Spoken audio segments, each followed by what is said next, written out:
Medina Munawwara की वो पुरनूर सुबह थी।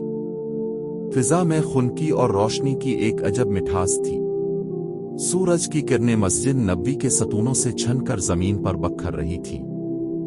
फिजा में सुकून था, दिलों में ईमान की रोशनी। नबी करीम अपने असहाब किराम के साथ मस्जिद नबवी में तशरीफ फरमा थे।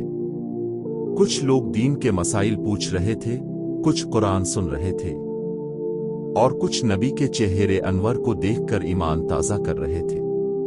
चेहरे पर नूर, आवाज में नरमी और माहौल में एक ऐसी बरकत थी कि जैसे जन्नत का साया हो। इसी वक्त एक यहूदी शख्स मस्जिद में दाखिल हुआ।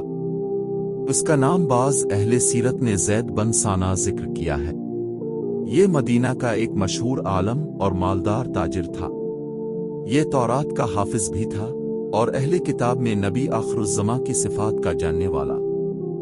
वो मुद्दत से एक बात के तलाश में था, मैं देखूं कि ये मोहम्मद बिन अब्दुल्लाह वही नबी है जिनकी पेशीन गोई हमारी किताब में है या नहीं।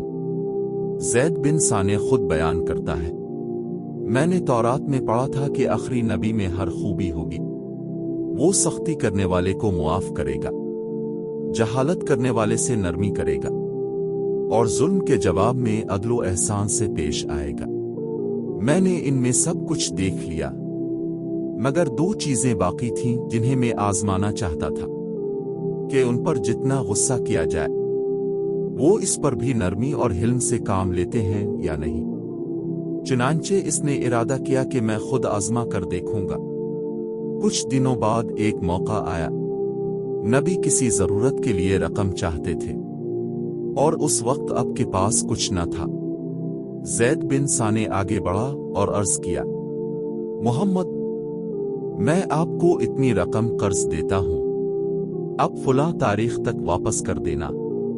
नबी ने इसका शुक्रिया अदा किया और कर्ज ले लिया। मामला निहायत सादगी से तय पाया। अभी वादे की तारीख में 2 दिन बाकी थे कि वही ज़ैद बिन साने अचानक मस्जिद नबवी आया। उस वक्त दोपहर का वक्त था। सूरज तेज चमक रहा था। मस्जिद के सतूनों के साए लंबे हो चुके थे। नबी अपने चंद सहाबा के साथ तशरीफ फरमा थे। फिजा में खामोशी और अदब का आलम था। ज़ैद बिन साने अंदर आया और सीधा नबी के सामने आकर खड़ा हुआ। इसके चेहरे पर सख्ती और लहजे में बेअदबी थी। वो बोला, ए मोहम्मद, मेरा कर्ज वापस करो। तुम बन्नू अब्दुल मुत्तलिब के लोग कर्ज देर से चुकाते हो। ये अल्फाज सुनकर सहाबा के चेहरों पर गैरत के आसार नुमायां हो गए। हजरत उमर बिन खिताब रज़ी अल्लाह अन्हु आगे बढ़े। आंखों में गुरुत्न ईमानी की चमक, चेहरे पर जलाल का नूर। फरमाया, ए दुश्मन खुदा, तो रसूल अल्लाह से इस तरह गुस्ताखी करता है। अगर इजाजत दें तो मैं अभी तेरी गर्दन उड़ा दूं। लेकिन नबी का चेहरा मुस्कुरा रहा था। अपने ना खफगी दिखाई, ना गुस्सा फरमाया, बल्कि निहायत सुकून से हजरत उमर रज़ी अल्लाह अन्हु की तरफ देखकर फरमाया, ए उमर, हमें इससे और मुझसे बेहतर सलूक करना चाहिए था। तुम्हें चाहिए था कि मुझसे अच्छे अंदाज में कर्ज अदा करने का कहो और उसे नरमी से अपने हक का मुतालबा करने को कहो। फिर नबी ने हजरत उमर रज़ी अल्लाह अन्हु से फरमाया, ए उमर, उसे इसका कर्ज अदा करो और उसके साथ 20 सा गल्ला भी दे दो, इसलिए कि तुमने उसे डरा दिया है। ज़ैद बिन साने हैरत से नबी की तरफ देखने लगा। फिर इसने आहिस्ता आवाज में कहा, ए उमर, जानते हो मैंने ऐसा क्यों किया?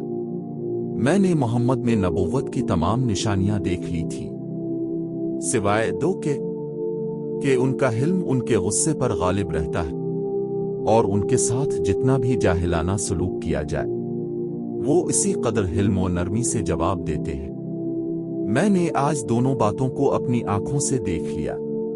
फिर वो नबी के करीब आया, चेहरा अदब से झुकाया और बोला, मैं गवाही देता हूं कि अल्लाह के सिवा कोई माबूद नहीं और आप अल्लाह के सच्चे रसूल हैं।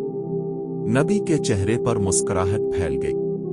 आपने फरमाया, अल्हम्दुलिल्लाह, जिसने तुझे हिदायत दी پھر اپنے اس سے نرمی اور محبت کے ساتھ بات کی اور فرمایا، اللہ تعالیٰ تجھے ثابت قدم رکھے اور تجھے نیکیوں میں بڑھا دے۔ زید بن ثانے کہنے لگا، رسول اللہ، آدھا مال میں اللہ کے راستے میں دیتا ہوں اور باقی آدھا اپنے گھر والوں کے لیے رکھتا ہوں۔ یوں ایک یہودی عالم جو نبی کو آزمانے آیا تھا، نبی کے اخلاق کریمانہ سے متاثر ہو کر ایمان والا بن گیا۔